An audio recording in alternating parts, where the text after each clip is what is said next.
इस एपिसोड की स्टार्टिंग वहीं से होती है जहां पर एपिसोड खत्म हुआ था। सभी लोग मिलकर लिू हैंग को उसके कमरे में छोड़ देते हैं। अब आगे मिंग युई कहती है, लिू हैंग अब तुम बिल्कुल भी चिंता मत करो, अब कोई भी तुम्हारा कुछ नहीं बिगाड़ पाएगा। लिू हैंग तो मरना चाहता है, इसलिए वो कहता है आखिर सेफ होने का क्या फायदा है, अगर ये थोड़ा खतरनाक होता तो और अच्छा होता। मिंग युई कहती है, लिू हैंग क्या तुम मजाक कर रहे हो, आखिर तुमको और भी खतरे में पड़ने की क्या जरूरत है, क्या मैं सुंदर नहीं हूँ या फिर अब मैं तुमको अच्छी नहीं लगती। लिू हैंग कहता है, मिंग युई क्या तुम मुझे सेड्यूस करने की कोशिश कर रही हो। मिंग युई कहती है, क्या आपको मैं पसंद नहीं हूँ। लिू हैंग कुछ कहने वाला होता है लेकिन मिंग युई लिू हैंग को शांत कराते हुए कहती है, पहले तो तुमको ये सब करना बहुत पसंद था और तुमको अंदर बाहर करने की प्रोसेस के बारे में अच्छी तरह से पता है और तुमको पीछे से लेना बहुत पसंद था, तो अब क्या हुआ, क्या अब तुम मेरी नहीं लेना चाहते। लिू हैंग कहता है, एक अच्छा पर्सन हमेशा अपनी बीवी की लेना चाहता है। मिंग युई कहती है, लिू हैंग सच में तुम्हारी बातों को समझना बहुत ही मुश्किल है, तो चलो अब करना स्टार्ट करते हैं। और लिू हैंग को नीचे लिटाल देती है और उसके ऊपर आ जाती है। लिू हैंग मन में कहने लगता है, अब ये मुझे सेड्यूस कर रही है, इसका मतलब अब इसको भी सब्र नहीं होता, अब इसको जल्द से जल्द ट्रेजर चाहिए, अगर मैंने इसको ट्रेजर नहीं दिया तो ये मुझे बिल्कुल भी मरने नहीं देगी, मुझे जैसे न तैसे कर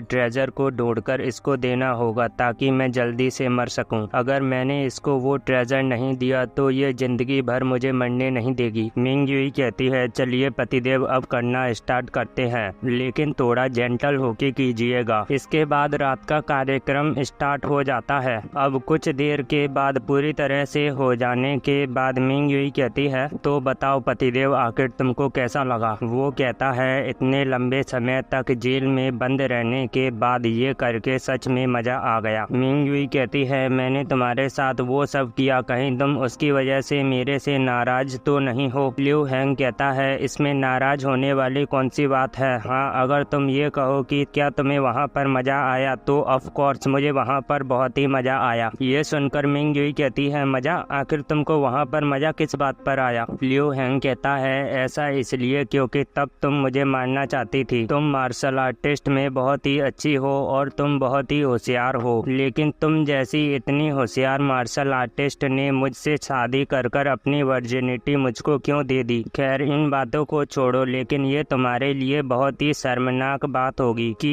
एक मार्शल आर्टिस्ट होकर भी एक नॉर्मल आदमी को अपनी वर्जिनिटी दे आई। हालांकि तू अभी मुझे मार नहीं सकती, लेकिन जिस दिन तुझको वो ट्रेजर मिल जाएगा तू उसी दिन मुझको मार डालेगी। मिंग युई कहती है, इसका मतलब अब तू हमें कभी भी ट्रेजर की लोकेशन के बारे में नहीं बताएगा। लिू हैंग कहता है, अरे ऐसा नहीं है, मैं तुमको कल के दिन ट्रेजर की लोकेशन पर ले चलूंगा। ये सुनकर मिंग युई को अपने कानों पर बिल्कुल भी भरोसा नहीं हो रहा होता और सोच रही होती है, क्या सच में लिू हैंग हमें ट्रेजर की लोकेशन के बारे में बताने वाला है। और कहती है, क्या सच में तुम हमें उस ट्रेजर की लोकेशन के बारे में बताने वाले हो। लिू हैंग कहता है, तुम्हारे चेहरे को देखकर तो ऐसा लग रहा है कि तुम मुझ पर बिल्कुल भी भरोसा नहीं करती। चिंता मत करो, मैं कल के दिन तुमको ट्रेजर वाली लोकेशन पर ले चलूंगा। मिंग युई कहती है, एक दिन के अंदर ही तुमने जेल में कुछ ऐसा कर दिया जिसके बारे में किसी को भी उम्मीद नहीं थी। अब तो मुझे तुम पर शक हो रहा है, कहीं तुम लिू हैंग हो भी या नहीं। लिू हैंग कहता है, मैं तुमसे पूछता हूँ, आखिर इंपीरियल मास्टर को उस ट्रेजर की क्या जरूरत है। मिंग युई कहती है, इसके बारे में तो मुझे भी नहीं पता। मिंग युई कहती है, तुम इतनी कड़ी मेहनत करती हो लेकिन तब भी तुमको उसके बारे में नहीं पता, चलो मैं तुम्हारे लिए उसके बारे में पता करता हूँ। मिंग युई कहती है, अगर पैलेस मास्टर को इसके बारे में पता चला तो वो तुमसे बहुत ही नाराज हो सकते हैं। लिू हैंग मन में कहता है, ये पैलेस मास्टर की वफादार है लेकिन इसको भी नहीं पता कि उस ट्रेजर का क्या यूज है, अगर ऐसा है तो मैं इसको बुद्धू बना सकता हूँ। और कहता है, देखो तुम्हें ट्रेजर के बारे में कुछ भी नहीं पता है, इसलिए तुम्हारे पास मेरे पर भरोसा करने के अलावा और कोई रास्ता नहीं है, और आखिर मैं अपनी बीवी को धोखा क्यों दूंगा। लिू हैंग की इन बातों को सुनकर मिंग युई कुछ देर के लिए सोचती है और फिर यहाँ से जाते हुए कहती है, मैं तुमको कल इसके बारे में बता दूंगी, और फिर यहाँ से चली जाती है। मिंग युई के चले जाने के बाद लिू हैंग कहता है, मैं सोचकर बताऊंगी, इसका तो सीधा सा यही मतलब है कि तुम राजी हो चुकी हो, अब बस कल का इंतजार है। अब हमारा सीन शिफ्ट होकर मिंग युई को दिखाया दिखाया जाता है, जो कि ली जुआन के पास आकर ली जुआन को सारी की सारी बातें बता देती है। इन सब बातों को सुनकर ली जुआन कहता है, तो क्या तुमने उसके साथ जाने का फैसला कर लिया है? मिंग युई कहती है, मुझे नहीं पता, इसी वजह से तो मैं आपसे सलाह लेने के लिए आई हूँ। ली जुआन कहता है, तुमको जो अच्छा लगे और सही लगे तुम वही करो। मिंग युई कहती है, हु ने पहले ही मेरी सारी कंप्लेन सुपीरियर को कर दी है। अगर मैंने जल्द से जल्द कुछ ना किया तो आखिर मैं सुपीरियर को एक्सप्लेनेशन कैसे दूंगी? और वो लियो हैंग का बच्चा बार बार हमारे प्लान में देरी करवा रहा है, और अगर अभी मैंने कुछ नहीं किया तो जब सुपीरियर अपने आदमियों को यहाँ पर जांच के लिए भेजेंगे तो मैं खतरे में आ सकती हूँ। इसी वजह से मैं लियो हैंग के साथ ज्यादा रह रही हूँ ताकि हमें ट्रेजर की लोकेशन के बारे में कोई सुराग मिल सके। और लियो हैंग अभी भी मेरे हाथों में है, इसलिए मुझे जल्द से जल्द कुछ सोचना पड़ेगा, नहीं तो वो मेरे हाथों से कब निकल जाएगा मुझको भी नहीं पता चलेगा। ली जुआन कहता है, वो सब तो ठीक है, लेकिन आखिर तुम मुझको इन सब बातों के बारे में क्यों बता रही हो? मिंग युई कहती है, अगर मैंने अपने टीचर को इन सब बातों के बारे में नहीं बताया तो मुझे डर है कि मैं कुछ ही दिनों में मारी जाऊंगी। पैलेस मास्टर ने हमें 3 सालों से बाहर रखा है, इसका तो सीधा सा यही मतलब है कि कोई तो हम पर नजर रख रहा है और इन सब बातों के बारे में पैलेस मास्टर को बता रहा है। तुम 9वें लेवल के कल्टीवेटर हो, पैलेस मास्टर ने तुमको पर्सनली हायर किया है, इसका तो सीधा सा यही मतलब है कि तुम्हारी आइडेंटिटी कोई सिंपल नहीं होगी। ये सुनकर ली जुआन कहता है, मुझे लगा नहीं था कि तुम मेरे बारे में इतना सब कुछ पता कर लोगी जुआन जी। भाई लोगों, मिंग युई का रियल नाम जुआन जी है, लेकिन मैं उसको मिंग युई ही कहकर बुलाऊंगा। अब मिंग युई खड़े होते हुए कहती है, सर आप पैलेस मास्टर को बता देना कि मिंग युई उनके साथ वफादार है, उनके साथ कभी भी गद्दारी करने की कोशिश नहीं करेगी, और उन्होंने जो मुझे मिशन दिया है वो जल्द से जल्द मैं पूरा करूंगी। ली जुआन कहता है, ठीक है मिंग युई, तुम कल के दिन जा सकती हो, तुम्हारे ना होते हुए मैं इस विला का ख्याल रखूंगा। अब सीन शिफ्ट होकर हमें कल के दिन का सीन दिखाया जाता है, जहां पर ये सभी लोग जाने के लिए तैयार हो गए होते हैं और मिंग युई ने अपने साथ कुछ लोगों को और ले लिया होता है। लियो हैंग अपने हैवल्ली कंपास को निकालते हुए मन में कहता है, चलो आज के दिन का मैं अपना फेत देख लेता हूँ। लियो हैंग जैसे ही अपने फेत को देखता है तो ऑरेंज कलर आता है, जिसे देखकर खुश होते हुए कहता है, मुझे ट्रेजर से कोई लेना देना नहीं है, लेकिन ये ट्रिप मेरे लिए बहुत ही खतरनाक होने वाली है, जो कि मेरे लिए बहुत ही अच्छा है। अब हमें इस हैवल्ली कंपास के बारे में और भी ज्यादा पता चलता है। ये हैवल्ली कंपास न केवल लोगों की क्यूआई को देखकर उनके फेथ को बताता है, बल्कि ये हैवल्ली कंपास जगहों के फेथ के बारे में भी बता देता है, जैसे कि कौन सी जगह खतरनाक है और कौन सी नहीं। जैसे कि पर्पल कलर लक के लिए होता है और ब्लू कलर अच्छे के लिए होता है, और ब्लू और ग्रीन कलर के बीच में तुम्हारी जिंदगी में खुशी और दुख दोनों ही होंगे। ऑरेंज कलर का मतलब वो जगह बहुत ही खतरनाक है, और रेड कलर का मतलब ये है कि वो जगह इतनी खतरनाक है अगर कोई पर्सन वहां पर गया तो वो जिंदा लौटकर नहीं आ पाएगा। अब हमें दिखाया जाता है,